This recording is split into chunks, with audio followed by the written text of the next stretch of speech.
Bienvenue sur Ici Éco. Même si le décret portant amendement à la loi sur la réforme et la restructuration des banques est publié au journal officiel cette semaine, après son adoption par la Chambre des députés la semaine dernière, la loi n'entrera pas en vigueur. Elle sera plutôt placée en attente dans l'ensemble de ses dispositions pendant plusieurs mois, probablement jusqu'à l'année prochaine. Pourquoi cette attente prendra-t-elle autant de temps? Plusieurs raisons expliquent le maintien en suspens de la loi sur la réforme bancaire adoptée en août 2025, après de longues révisions, modifications et controverses, et ce pour une durée indéterminée jusqu'à l'adoption de la loi sur la récession des dépôts. En effet, si certaines de ces dispositions étaient mises en application avant l'adoption de cette dernière, le sort des déposants pourrait être compromis. Parmi ces raisons, premièrement, l'article 31 de la loi dispose que l'application de la loi est suspendue jusqu'à l'adoption et la publication de la loi sur la régularité financière et la restitution des dépôts. Deuxièmement, la commission gouvernementale chargée d'étudier la loi sur la régularité financière et la restitution des dépôts, communément appelée loi sur le gap financier, poursuit l'examen de plusieurs articles nécessitant d'importantes modifications, notamment l'article 4 relatif au rétablissement de l'équilibre et de la solvabilité du système bancaire. Les articles 5 et 6 relatifs aux actifs non performants et aux procédures d'assainissement de ces actifs, l'article 8 relatif au mécanisme de remboursement des dépôts, l'article 9 concernant les remboursements en espèces, ainsi que l'article 10 portant sur le mécanisme de détermination de la dette de l'État envers la Banque du Liban. Troisièmement, la crise au Liban est systémique, comme l'a reconnu le Fonds monétaire international et l'État, puisqu'elle touche l'ensemble des secteurs financiers, économiques et bancaires. Dans ce contexte, les lois doivent être étroitement articulées entre elles. Ainsi, la loi bancaire traite de la situation des banques et établit un mécanisme permettant. De plus, la loi bancaire traite de la situation des banques et établit un mécanisme permettant d'évaluer leur situation, d'identifier les établissements viables et les récapitaliser ou de les restructurer, ainsi que de liquider les banques non viables. La loi sur la restitution des dépôts, quant à elle, détermine la manière dont les pertes seront traitées, comment les fonds des déposants seront restitués et qui en supportera le coût. Il est impossible donc de réformer les banques sans définir les responsabilités et leur répartition, qui, dans le cas libanais, doivent être partagées entre la Banque du Liban, les banques et l'État. Une fois les pertes déterminées, la crise résulte de dysfonctionnements imputables à l'État, aux finances publiques, à la Banque du Liban, ainsi qu'aux politiques monétaires et financières. Si les banques sont restructurées sans que le déficit financier, c'est-à-dire l'écart entre les obligations de remboursement des dépôts et les actifs et ressources mobilisables ne sont définies, l'autorité de régulation ne pourra mener correctement la restructuration des établissements bancaires.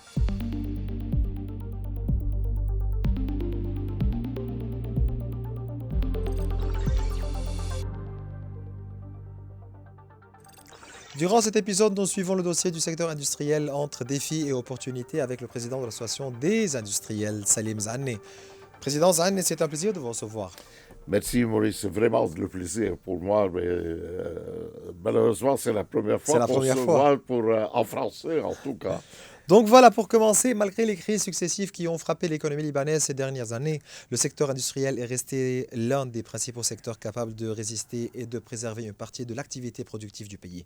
Aujourd'hui, toutefois, il fait face à des défis croissants, baisse de la consommation locale, recul des exportations, hausse des coûts d'exploitation, ainsi que répercussions directes des conditions sécuritaires et économiques qui pèsent sur l'ensemble de la chaîne de production. Parallèlement au discours récurrent selon lequel le Liban dépendrait presque entièrement des importations, des questions qui se posent quant au volume réel de la production locale et son rôle dans la satisfaction des besoins du marché intérieur.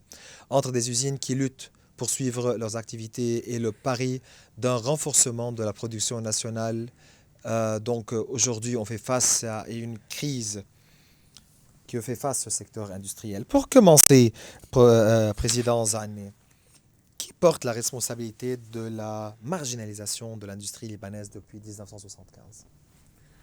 Ah, c'est une question très importante et en fait, malheureusement, il y a toujours eu une perception au Liban, au niveau des responsables, Mhm, malheureusement, mhm. que c'est un pays de services et non pas industriel. Ah, c'est ça. Et Mhm, malgré que on l'a mhm, toujours réclamé haut, mhm, à pleine voix, le Liban a toujours été un pays industrialisé. est le premier pays dans toute la région, pas seulement dans la région je veux dire, du Levant, mais dans toute la région, y inclut le Golfe et même jusqu'à arriver au sud-est asiatique. Le Liban a été le premier pays industriel. Et pourquoi on insistait à éliminer ce rôle, je ne sais pas. Mais au fur et à mesure qu'on avançait, tout le monde commençait à disons, à être convaincu que sans l'industrie libanaise, il n'y a pas vraiment un secteur résilient et qui puisse porter le pays et l'économie sur ses épaules. Que pensez-vous de l'affirmation souvent répétée selon laquelle le Liban dépend des importations à hauteur de 80 à 90%, notamment si l'on tient compte du fait que la valeur des importations atteint les 21 milliards de dollars? Ouais.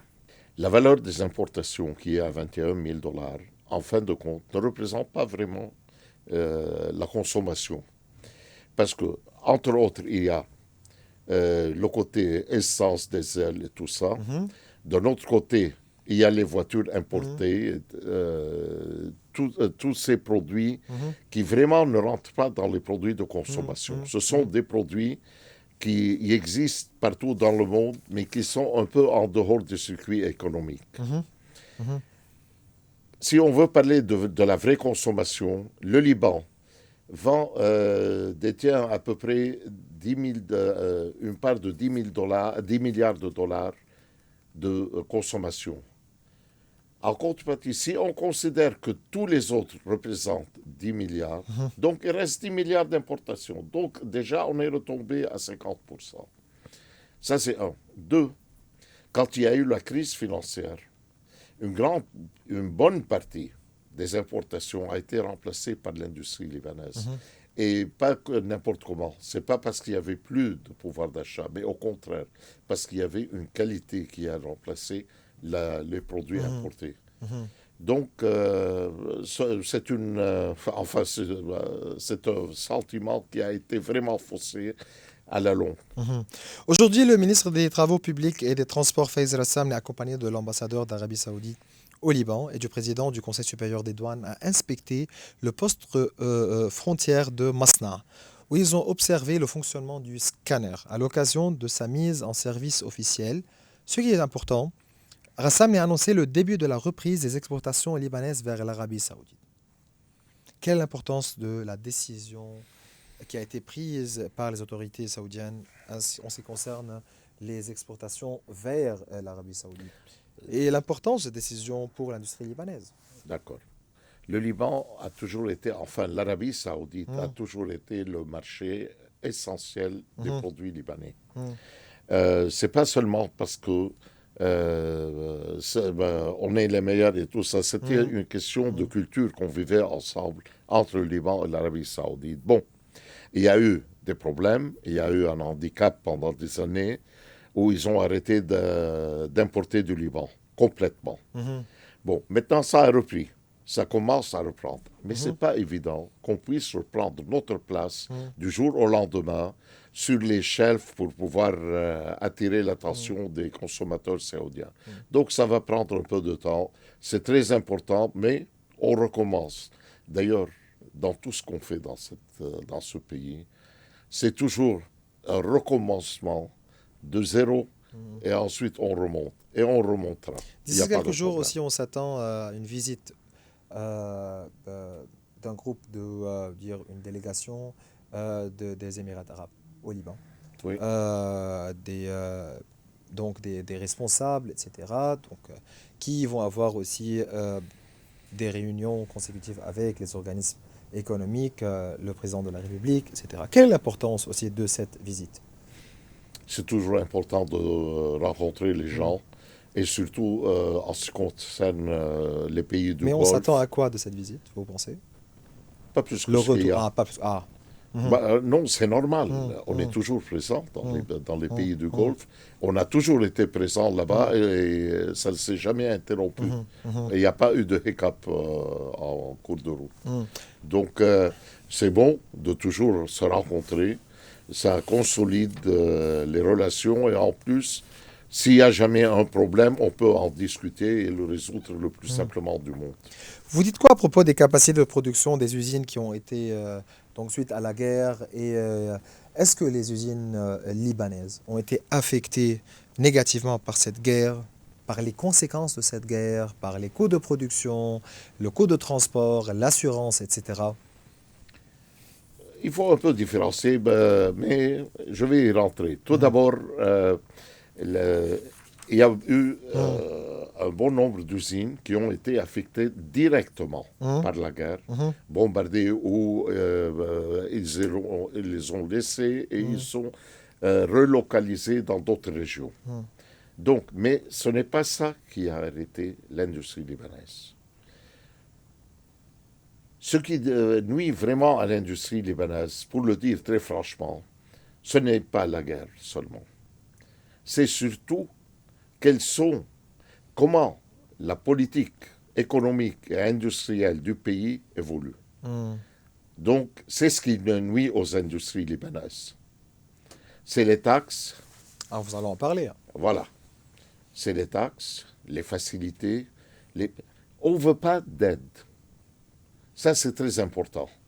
On veut pas, on n'est pas là pour mendier une aide ni de l'État ni de n'importe qui.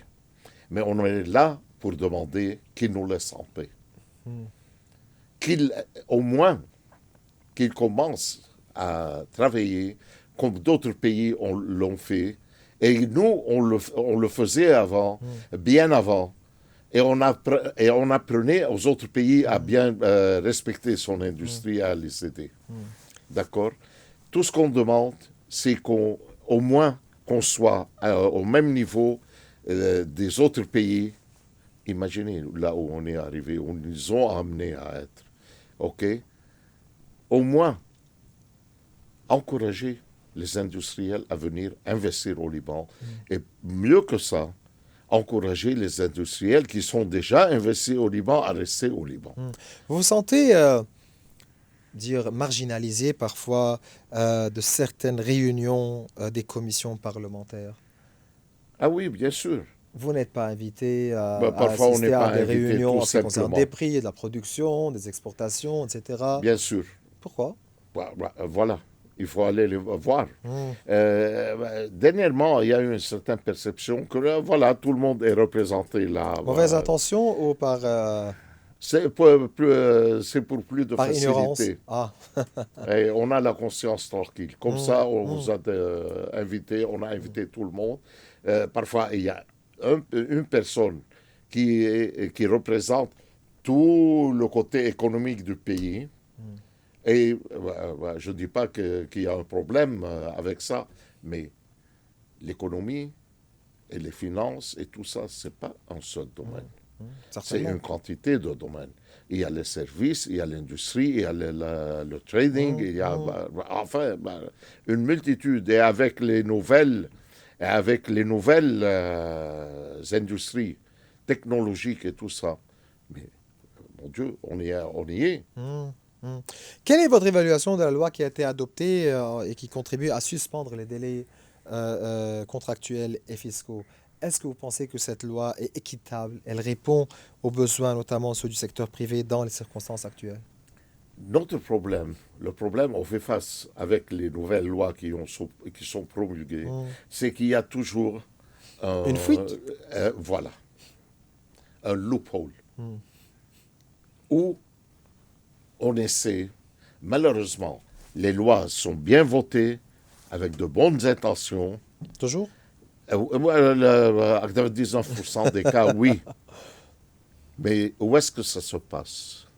Comment ça s'appelle? Marasim Tatbi'iyya, ce Hmm. sont les décrets Les décrets d'application. d'application. Voilà, les décrets d'application sont en général faits avec des loopholes. Hmm. C'est ce qu'on demande aux responsables libanais et surtout au Parlement. S'il vous plaît, quand vous votez les lois, votez avec les décrets d'application. Même si ça reste 1, 2, 3 mois en plus au Parlement. Euh, Pour qu'on ne perde pas l'esprit de la loi. En tant qu'industriel aussi, vous faites partie des organismes économiques. Comment évaluez-vous la performance du ministère des Finances en ce qui concerne en matière de procédure fiscale. Euh, eh bien, ce n'est pas difficile de commenter pendant des heures la question du ministère des Finances et la politique suivie par le ministère des Finances. Et c'est pas de maintenant.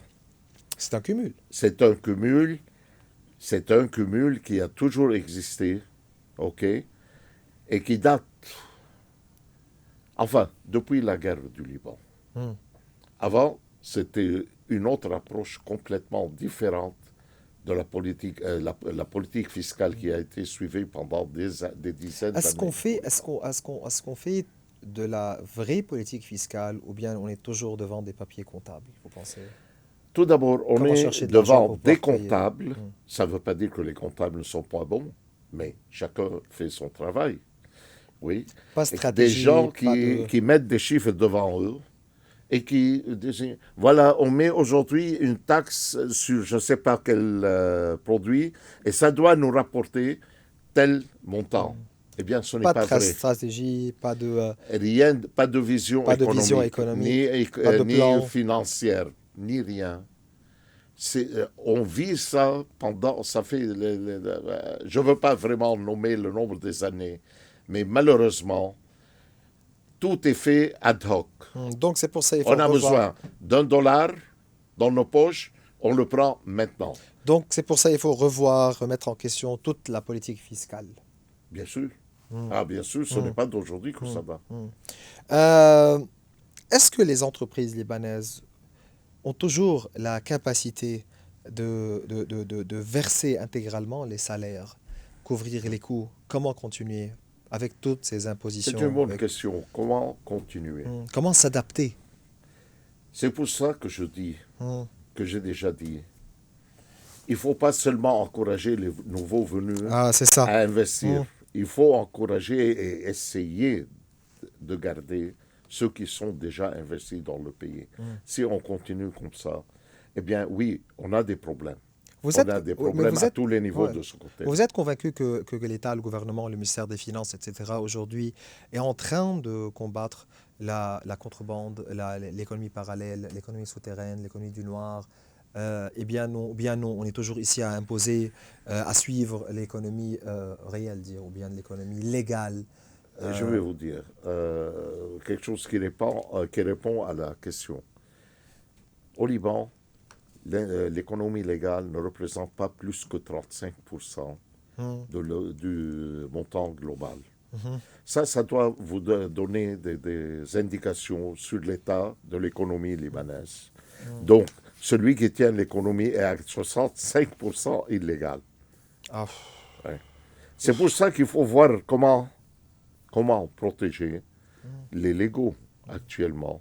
Ce qu'on fait, vraiment, c'est exactement le contraire. vous êtes président de l'association des industriels et aujourd'hui plusieurs industriels vont attendre cette réponse. Où est la solution concernant le dossier du ciment? Qu'est-ce qui s'est passé avec ce dossier? En principe, ils ont dû recommencer à travailler Mhm. parce qu'ils ont fait un pacte, disons, avec Les les compagnies. municipalités, Ah oui. avec les NGOs, avec tout le monde. Et ils allaient reprendre et ils ont eu tous les permis nécessaires pour reprendre. Parce qu'on faisait face à un marché noir. Bien sûr. Mhm. Mais qu'est-ce qui fait? Mais qu'est-ce qui crée le marché noir? Pourquoi il y a eu la crise du ciment, vous pensez? Tout le monde dit c'est du point de vue écologique et que et tout ça. Vous êtes convaincu? Non, je m'excuse, non. Pourquoi ils ont été maintenant, on leur a redonné le droit de produire à nouveau? Si vraiment, c'était cancérigène, je ne sais pas quoi, s'ils polluaient et tout. Mais ça fait depuis les années 90 que l'État a mis des garde-fous pour la pollution, avec des sensors qui sont contrôlés continuellement. Et jusqu'à maintenant, ils n'ont jamais trouvé un défaut dans le Vous système. voulez me dire quoi? Vous voulez dire Pardon? Vous voulez dire que donc? Je veux dire, il n'y avait pas de pollution à un certain moment. Et maintenant, on les a remis en marche. Est-ce qu'ils ont supposedly résolu le problème de la pollution? Certainement pas. Est-ce que ça a existé? Et moi aussi, je me suis demandé à un certain moment, quel est le deal qui a été fait Mhm. et le deal environnemental qui a été fait, OK, pour qu'il rouvre et pour que tout le monde accepte qu'il rouvre. On parle de deal. Donc, ça répond en soi-même à la question. La modification du décret 3214 relatif aux taxes environnementales et aux produits importés n'est plus qu'une seule mesure financière destinée à renforcer les recettes de l'État. Elle constitue désormais un test direct de la capacité de la politique fiscale à générer des recettes supplémentaires sans alimenter l'inflation ni imposer de nouveaux coûts à l'économie.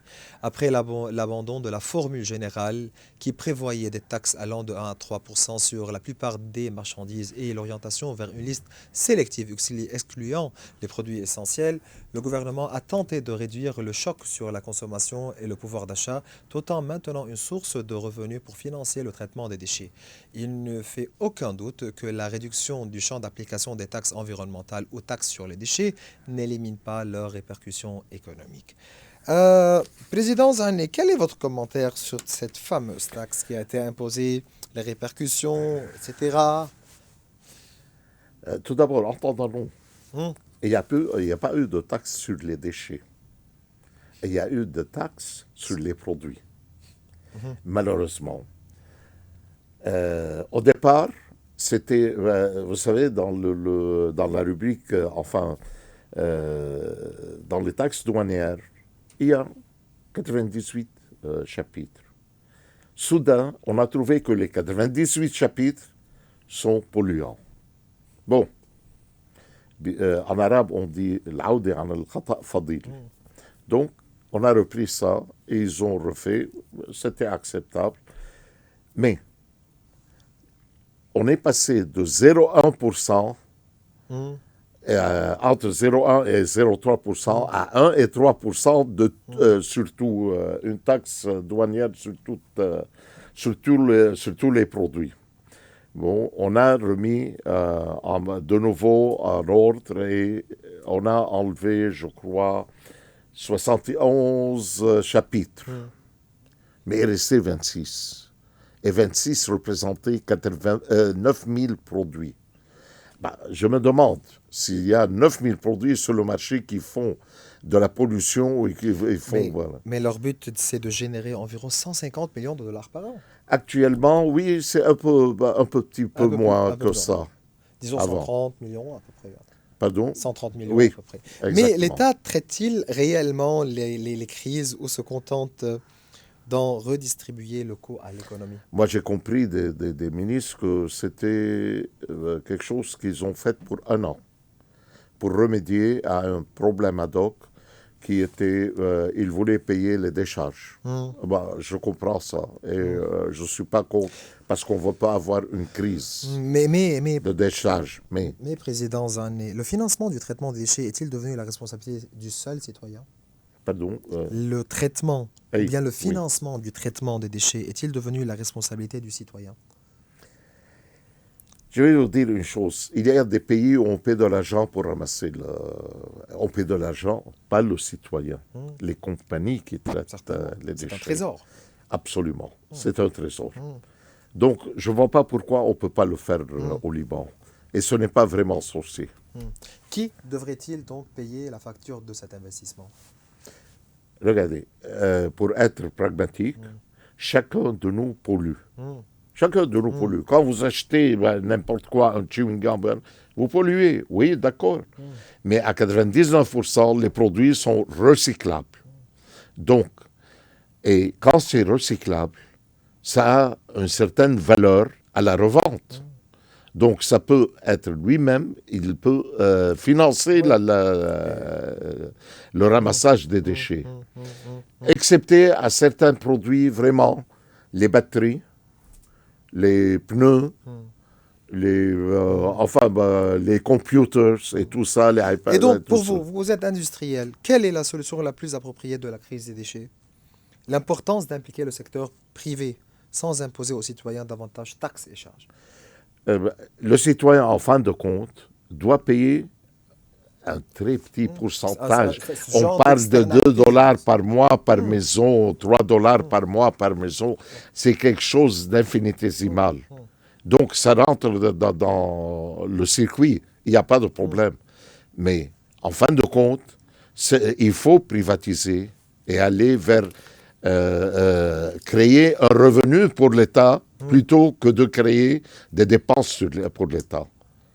Les déchets sont une source de revenus au Liban. Et pourquoi on n'implique pas le secteur privé?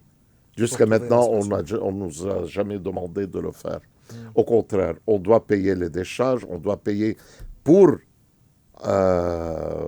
couvrir les déchets. On n'a pas besoin de le faire. Si on fait un vrai traitement, il n'y a pas 1% des déchets qui doivent être dans les décharges. Passons à un dossier aussi important, le dossier de la sécurité sociale. Que s'est-il passé des élections de la sécurité sociale? Le secteur privé et leur employeur considèrent qu'ils ont été écartés du conseil d'administration. Je veux parler juste des industriels. Nous, on a 2 représentants. Et avec toute modestie, nous, on représente 60% des inscrits à la sécurité sociale, À la CNSS. à la CNSS. Et en fin de compte, on est représenté par 2 de 4. Bon, les 2 autres ont été nommés par leur syndicat. Et là, Par leur syndicat. oui, par leur syndicat, les 2 autres du secteur privé. Nous, on est représenté par 2 industriels. Et il y a eu M. Mirza, qui représente Les compagnies d'assurance. les compagnies d'assurance et les banques et tout ça. Bon. Le secteur Et il financier. y a, je ne me rappelle plus le nom, je m'excuse, C'est pas un problème. du 4e personnage, mais on m'a dit qu'il représentait le syndicat des médecins. Bon, Ah, oui, je ne sais pas. c'est M. Yahya peut-être? Non, c'est c'est pas M. Yahya. pas son C'est nom. Razi Yahya. Dans le temps, c'était l'ancien. Donc voilà. Oui. Je m'excuse, je me Non, c'est rappelle pas un pas problème. le nom. Mais ce qui est certain, que regardez, je ne veux pas dire les instances économiques. Je veux plutôt dire Arbab al-Amal, OK, et les employés. Ce sont les 2 partenaires qui travaillent, qui sont à la sécurité sociale. Je ne vois pas comment ils sont représentés, car on ne représente pas plus que 3 votants. D'accord? Donc, il y a eu 7 qui ont voté d'une part et 3 qui ont voté de ce côté. On va voir. Ça ne veut pas dire que il ne peut pas y avoir quelque chose, à toute chose de mal, il y a du bon. On espère. On espère.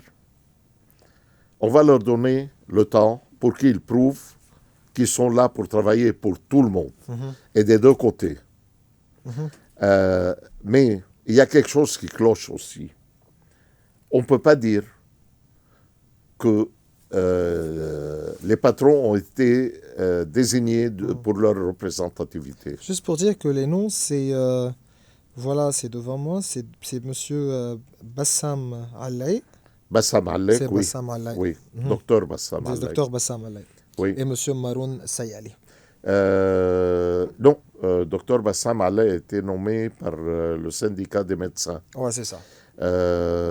Monsieur, comment il s'appelait, Maroun Sayali. Maroun Sayali. Il a été désigné par le gouvernement, par l'État libanais. Donc, il y a 4 représentants du secteur privé, 4 du côté des employés et 2 du côté de l'État. Mais quelles sont vos revendications du secteur privé auprès de la sécurité sociale? Les revendications, Oui. oh là là, il y a beaucoup. En matière d'indemnité de fin de Indemnité, service. fin de service, à commencer par les 7,5 milliards de dollars qui ont disparu complètement. C'est l'argent des employés, mais c'est aussi l'argent des patrons Qui ont payé. qui ont payé 7 milliards et demi de dollars. Et les employés ont perdu leur argent à la Caisse nationale. La faute à qui? Ce n'est pas mon problème. Il faut qu'on s'assoie et qu'on dise. La faute à qui paye? Mm. S'il y a quelqu'un qui est fautif, il faut qu'il paye. Du point de vue patronat, nous, on a payé notre part. On va voir qui va payer la différence. Pour finir, pour vous, économistes, industriels, vous représentez aussi les instances économiques. Quelle est l'importance de la sécurité, de la paix? Disons la que je confiance. représente les industriels. Vous Et représentez je les tiens à ça. industriels. Vous insistez sur cela, et bien voilà, je respecte cela. Mais quelle importance aujourd'hui, quelle est l'importance de la stabilité, de la sécurité et de la paix pour une relance véritable du secteur industriel? On dit toujours qu'il y a des opportunités quand il y a la guerre, quand il y a les événements, quand il y a... Mais moi, je ne suis pas très chaud pour cette théorie. Quand il y a la guerre, on perd beaucoup. Tout le monde perd. Ce n'est pas nous seulement. Mais la résilience des industriels, et c'est ça la différence. Les industriels libanais, la résilience des Libanais en plus, pas seulement des industriels. Parce que nous, ceux qui travaillent pour nous et qui sont nos partenaires sociaux, ok, aussi ils ont résisté. Ils ont eu une grande résilience. On n'a pas perdu nos employés durant toute cette crise. Mais l'impact est énorme. L'impact est énorme. Et on a pu résister grâce à nos propres fonds. Mais ça a impacté nos stocks, notre trésorerie et tout. On n'est pas vraiment invulnérable. En fin de compte, on va payer le prix fort. Et si jamais on paye le prix fort, c'est le pays qui va souffrir. Ce n'est pas nous seulement. Président Salim Zane, vous êtes le président de l'association des industriels. Je vous remercie et c'était un plaisir de vous recevoir aujourd'hui. Merci Maurice. Merci pour tout ce que vous faites pour l'économie libanaise. Toujours un plaisir.